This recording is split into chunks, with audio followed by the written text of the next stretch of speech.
السلام علیکم ورحمت الله وبرکاتو. د امین میډیکل ټوټوریالز چینل ته ښه راغلاست. نن یو ځل بیا غواړم تاسو سره د یو نوې موضوع په هکله معلومات شریک کړم، نو هیله لرم تر پایه زموږ ملتیا وکړئ. زموږ د نن ورځې موضوع ده د حافظې او ذهني فعالیت ښه کولو لپاره 7 لارې چارې، چې هغه کومې طریقې دي کوم چې موږ کولی شو خپل ذهن او حافظه پرې قوي کړو.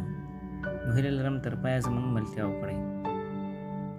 ژوند کې ډېرې داسې پیښې راځي چې خپل تیر حالت او مشهورې کیسې مو هېرېږي. د خلکو نومونه، مهمې نیټې، د دوست موبایل نمبر، د ازموینې منځپانګې او اړینې پیښې چې ځینې وخت سخت دردونکې هم تمامېږي. له بل پلوه ویل کېږي چې د وړتیا لپاره د یاداښت چټکتیا غوره څیز دی. مناسب وخت کې د یو شي یادول د بریالیتوب یو له نښو څخه ده. ځینې مهال ښه حافظه طبیعي ګڼل کېږي، خو ځینې داسې حالت هم شته چې کولی شي په وسیله یې خپل یاداښت یا حافظه پیاوړې کړئ. نوې څېړنې ښیي لکه څرنګه چې د بدن فعالیت ښه کولو لپاره ورزش او داسې نورو کړنو ته اړتیا لرئ، دغه ډول د ذهني فعالیت او حافظې ښه کول هم د ځینو لارو څخه ممکن دی.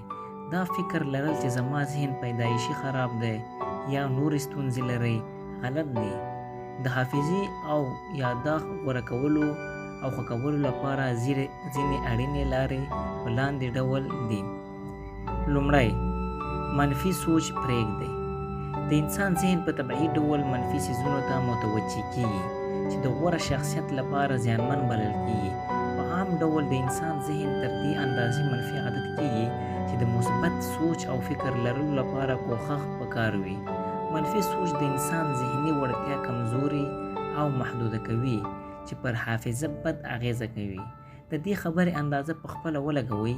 وګورئ کوم کسان چې هر وخت ګیلې، شکایتونه، نقد او خپل ځان ورته کمزوری ښکاري، د دوی ذهني کارکردګي د هغوی په پرتله چې مثبت سوچ لري کمزوری او یاداښت یې د اندېښنې وړ وي. دوهم، ورزش. تجربو ښودلې چې ورزش کوونکي کسان د هغو نورو په پرتله چې هیڅ فزیکي فعالیتونو کې برخه نه اخلي غوره یاداښت لري. د ښه او غوره حافظې لپاره هره ورځ یو اسانه ورزش ترسره کړئ او یا هم منډه ووهئ. دریم، مثبت سوچ لرونکي ملګري وموندئ. موږ په ژوند کې داسې څو ملګري لرو چې زیات وخت ورسره تیروو. په دې کې له هغو کسانو څخه چې منفي او ناکامه وي ملګرتیا پرېږدئ. دغه ډوله کسانو سره ملګرتیا کول مو ذهني وړتیا له منځه وړي. د ښه یاداښت او غوره ذهني فعالیت لپاره د مثبت فکر لرونکو او داسې ملګرو سره واوسئ چې ستاسې د وړتیا پر مخ وړلو کې ښه رول ولوبوي. څلورم، پاکوالی وساتئ. ذهني فعالیت هغه مهال غوره کارکردګي ښیي چې چارچاپېره ماحول پاک وي. خپل شاوخوا د کار ځای مو پاک وساتئ او هر څیز په ترتیب او نظم سره کېږدئ.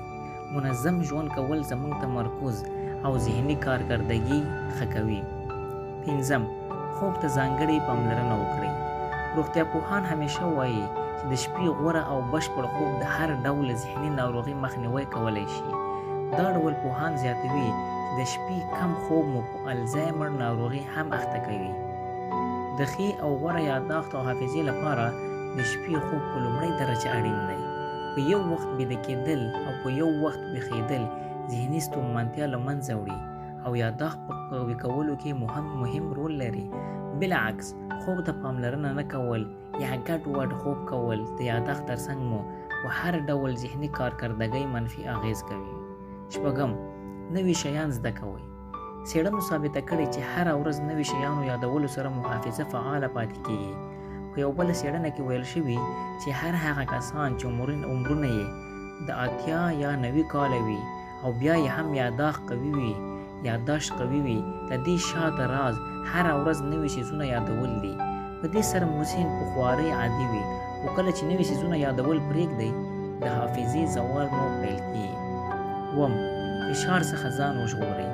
د فشار پر وخت مو ذهن ښه کارکردګي نشي ښودلی. تاسې به تجربه کړې وي چې د چټکۍ یا ډار او یا د سخت فشار پر وخت مو کار ګډ وډ او پاتې شونی وي. دا ډول هر وخت فکر او سوچ کول د هر سیس په اړه زړه خوړل او یا خفا او پریشان پاتې کېدل مو ذهني وړتیا اغېزمنه کوي. کوښښ وکړئ خپل ذهن مو له بېځایه فشار او اندېښنو څخه وژغورئ. په دې سره مو ذهني انرژي بېځایه مصرفېږي او د یاداښت په تازه او ځوان ساتلو کې ستونزې لیدل کېږي، ځکه چې د انسان حافظه د نورو عضلاتو په څیر کار کوي. که پاملرنه ورته ونه شي کمزوری کېږي او د ښه فعالیت څخه غورځي. ښه ذهن او اعصاب لرل د غوره یاداښت ضمانت کوي. نو دا و دوستانو زموږ د نن ورځې ویډیو.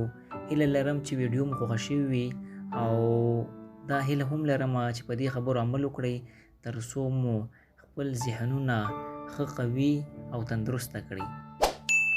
که مو ویډیو خوښه شوې وي نو ویډیو لایک او چینل سبسکرایب کړئ. تر بیا ښې چارې د الله